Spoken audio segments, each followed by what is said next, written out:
Buenos días, en este video se explicará un algoritmo programado en el lenguaje de programación Python que calcula el gradiente numérico de una función, dada la función f de x, el vector de variables x y el vector de pasos delta x.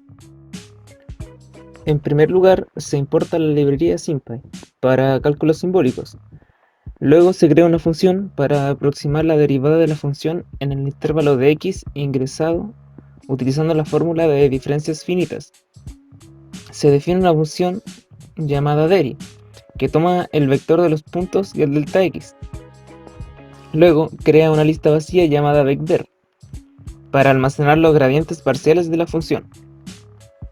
Luego realiza una verificación, en este caso un if, que si existe una sola variable en el vector xx, crea una lista llamada a1 que contiene un solo punto. La variable xx en el índice sub 0 se evalúa en el valor actual ingresado por el usuario, más delta x.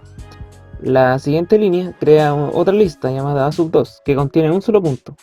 La variable xx en el índice 0 se evalúa en el valor actual, ingresado por el usuario igual.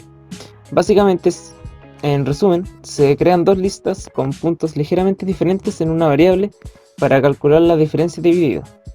Por otro lado, si hay más de una variable en el vector xx ingresado, se realiza un bucle sobre las variables. En cada iteración del bucle se construyen dos listas, a1 y a2, que contienen puntos ligeramente diferentes en diferentes variables. Estas listas se utilizan para calcular las diferencias divididas en cada variable, al igual que se hacía en el caso de que fuera una sola variable. Después de calcular las diferencias divididas de cada variable, se agrega el vector de gradientes vecder y finalmente la suma de todos los elementos en el vector se utiliza para calcular el gradiente total de la función. Luego, la siguiente parte del código es para pedir por teclado que el usuario ingrese el vector de variables en el cual se almacenará en la variable xx. La función se almacenará en la variable f y el valor de delta x se almacena en dx. Y por último se llama la función deri dándole los valores xx y dx. Ahora pasamos a ver la ejecución de este código.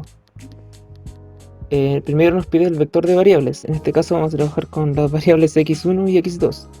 El valor de x1, en este caso, en el ejemplo vamos a trabajar con el valor de 2, x2 3, y la función a analizar es x1 al cuadrado más 2 por x2. El valor de delta x, el paso es 0.01, y ahí nos muestra el vector gradiente y el valor de la gradiente.